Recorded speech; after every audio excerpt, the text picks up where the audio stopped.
Metalinė stogo danga Classic Clickfalz unikali tuom, kad joje nėra tvirtinimo varžtų, kuriais pragrėžiama stogo danga iš viršaus. Visi tvirtinimo varžtai paslėpti siūlėse. Štai. Ir visas unikalumas pasibaigė tuom, kad įvairūs meistrai kabutėse prigręžioja skylių tiesiai į stogo dangą. Štai, tvirtindami įvairias detalės, kaip šią metalinę vėjaskardę. Tai reikia kitaip ją tvirtinti, negalima persukinėti į stogo dangą. Toje vietoje gali būti, bet ne toje. Vanduo lenta, tarp skardų. Aišku, ten galima uždėti tarpinę guminę, bet tai jau nebebus toks originalumas, kaip turi būti. Taip pat kaip ir čia, Craigo detalė prisukta. Taip pat per stogo dangą, štai, pridaryta skylių. Aišku, ventiliacija turi būti. Čia padarytos skylutės tokios perforacinės, kad būtų oro pakliuvimas. Po stogo danga oras natūraliai vėdintosi. Bet galima sugalvoti kitokių būdų tvirtinti. Šiandien buvo lietus, šią naktį teisingiau. Štai balos kokios. Ir kas darosi su Craigu?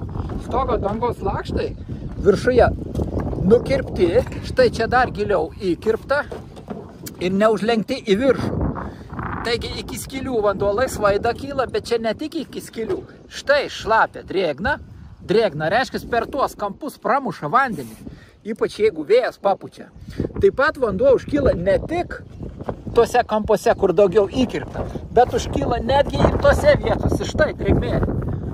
Akivaizdžiai matosi.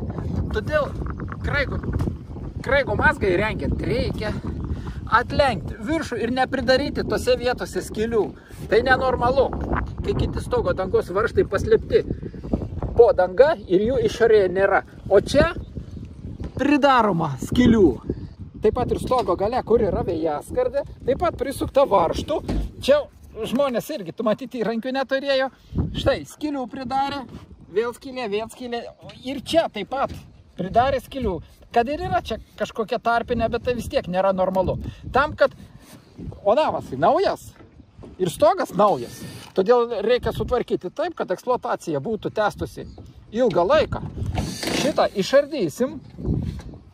Toj vietoj nukirsim stogo dangą, atlenksim bortelį ir viršų ir padarysime vėjaskardę platesnę.